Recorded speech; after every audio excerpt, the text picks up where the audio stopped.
At Bokoni Mine in Limpopo. We're now joined in studio by NUM National Spokesperson Libwani Mambur.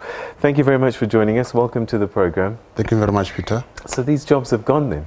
Yeah, we can confirm, Peter, that we have been issued with Section 189 by Bokoni Platinum to retrench 2,651 workers who are permanent.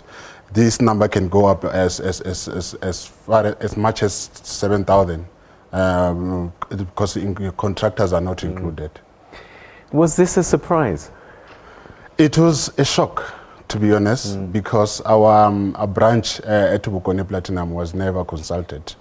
We have a forum there, which is Future Forum, where if a company has got plans or it wants to retrench, that is where the company must go and inform the employees through unions as the stakeholders. But they never did. That Future Forum was non-existent. As the NUM, we are still deeply shocked. But as the NUM, you have access to financial statements. You can see if a company is in trouble or not. They haven't made any money for years now. So it was almost inevitable that at some point they're going to have to say, well, we can't turn this around. Let's mothball this thing. Peter, like I said, they should have told us that they were not making money or in the Future Forum. Did you not know? No, we didn't know. We even spoke to our branch at Bokoni Platinum. They told us that they were not aware. These statements are published every year. We discuss them with the CEOs, and we have them, we interview them. How could you not have known? Especially with something so important for your workers. Yes, like I said, there's a forum that has been created, Peter, to communicate with the employees so that they must know what is happening at the operation. Okay. So the Future Forum is where the company must speak with the employees or the stakeholders as a union that we are facing financial problems. And that is where they should communicate. Do you believe them that they've got financial issues? We don't really believe them because they never bothered to communicate with us. Understand? That's the first thing. We're not believing them because why they didn't communicate to us and they rushed to issue Section 189 and they rushed to... Okay, but not communicating doesn't mean it's not true. I'm saying, as the NUM, we don't believe them. Okay. Because they never bothered to communicate with us. Let's do some maths. 2012, platinum got to as high as $1,700 an ounce. It's come down to $925 today. So the price of platinum has gone down nearly 50% in the last 5 years. Wages have gone up in the interim. Something has to give. Can you see the equation doesn't work? If the price you're selling at is going down and the price of wages is going up, that company is going to go broke. I concur with that. The most important thing is to communicate. The employees or our members were left in the dark, and that is the problem of the company not communicating. How will our members understand that the company is in financial problems if they are not communicating? That is the problem. So what can be done now? What do you want to see happening? They have issued Section 189. We are going on a 60-day consultation meetings with them. We will see if there are avoidance measures.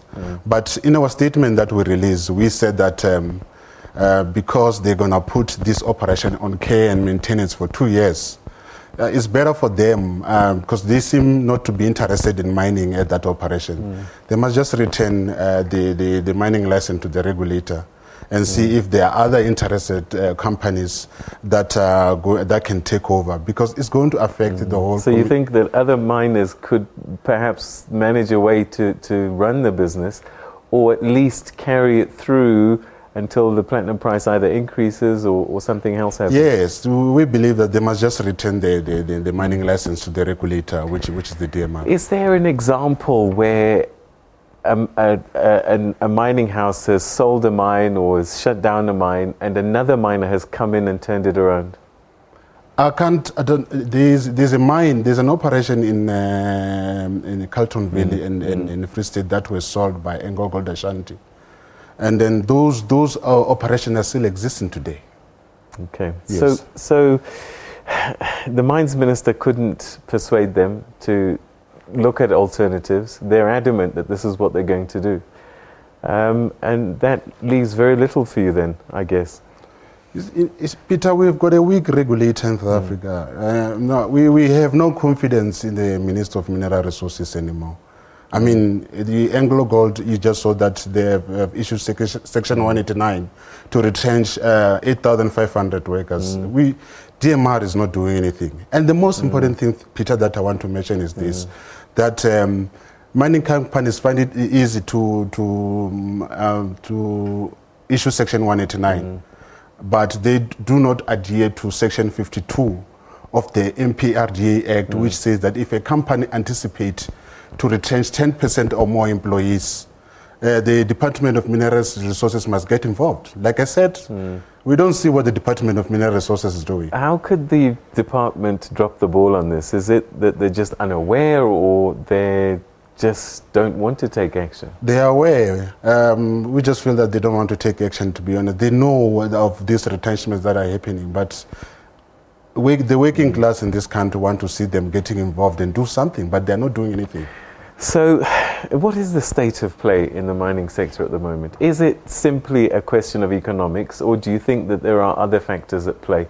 As you said, 8,500 mine workers, Anglo Gold, Ashanti, now possibly as much as 6,000 at Bokoni Platinum. Is this indicative of the state of mining, or just those particular companies? You know, if you look at the gold industry, where Anglo Gold Ashanti is operating, they are saying that the gold industry is a sunset industry, it's no longer a sunrise. Platinum, they are saying they are complaining about the platinum price. Understand? Those are the reasons that they are giving. So what's the future for mine workers? Because, you know, again, another statistic, if we go back to the 80s, I think, you had as many as 760,000 miners underground. That number is now to just under 500,000, which means this is an industry that's been in decline for decades. It's just another symptom of something we've seen over many, many years, surely. Definitely, like I said, if you look at the sunset in the gold industry, it's a sunset that we have to acknowledge. So why is this one in particular a problem? Because you could see it coming from as far back as the 80s. If you look at Bokoni Platinum, that's just the platinum. There's still platinum reserve there, and that's why we feel as the NUM that they must just return the mining license to the regulator, and other interested companies can take over. It's as simple as that. They can't just say that they're going to put the operation on care and maintenance for 2 years. Who knows? They might be mining in those 2 years. They can't just leave. They can just put it on care and maintenance without doing anything. We don't believe that. So you have these concerns with the minister, and I'm just wondering, have you addressed them to him, and what has been his response to you? You know, since he was appointed the minister, he has been avoiding to meet with the NUM. Why? We don't know, to be honest. We still have to find answers from him. That's quite a long time now. Yes, he has been avoiding and you're a major union. Yes, he has been avoiding to meet with the NUM. We have to tell the truth. So what do you do? We don't know, Peter. It's a difficult one. You know, when you've got a weak regulator that is not doing anything to get involved and find a solution in these retrenchments that are happening in the mining industry. All right, so it could be that this new mining charter might exacerbate the problem if we've got a problem as it stands. We will see after the court case, Peter.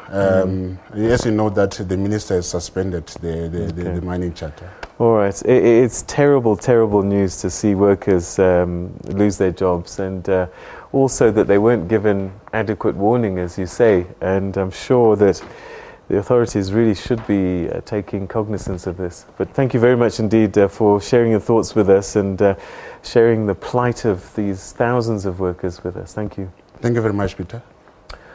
All right, so that was